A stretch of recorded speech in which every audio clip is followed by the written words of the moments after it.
As a rule, racing games have to do something really interesting or unique to survive. There are only so many things you can do in order to spice up the act of driving a car against other cars. Some games do manage to differentiate themselves, but even those can still fail in a very crowded market. Split Second is one of those games that just throws everything it can at the screen in order to make itself different from the rest of the pack. Created during Disney Interactive's short-lived "we can make real games" phase, Split Second is an arcade racer with destructible environments. Yeah, you heard that right. This racing game has destructible environments. All the destruction is pre-built, triggered by the press of a button, but you can do massive amounts of damage, even change the entire layout of a track just by hitting a button at the right time. The game is all about those button prompts. Like so many arcade racers, you build up a meter as you pull off cool tricks and race well.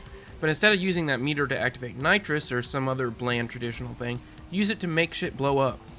And as any game based on the concept of blowing shit up should strive to do, the explosions in Split Second look great, and they throw your car all over the place. Even the shockwaves can have an effect.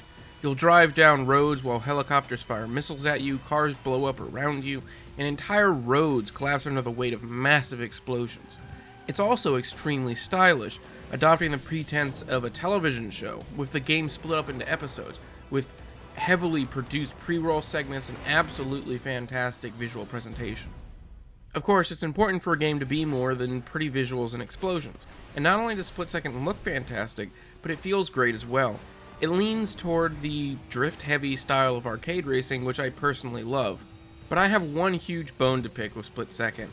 Modern racing games, even at the time this game came out in 2010, had introduced all sorts of ways to fix mistakes you make while racing, and reduce the need to restart. They introduced rewind mechanics, or at least they had some sort of rubber banding mechanic built in so you can catch back up. But in Split Second, the AI opponents in single player will pull out way in front, which often means a single mistake is a restart, which can get really frustrating really quickly. Admittedly though, that was something I was almost always able to overcome and move on from, because I was just having so much damn fun with actually playing the game.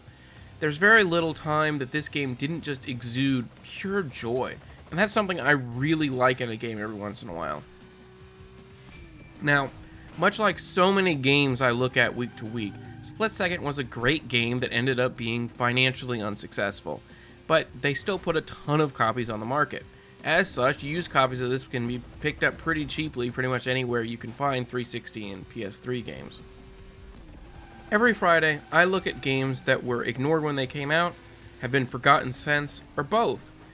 If you like that idea, be sure to subscribe so you can catch the latest video. If you like this review in particular, be sure to hit that like button, and thanks for watching.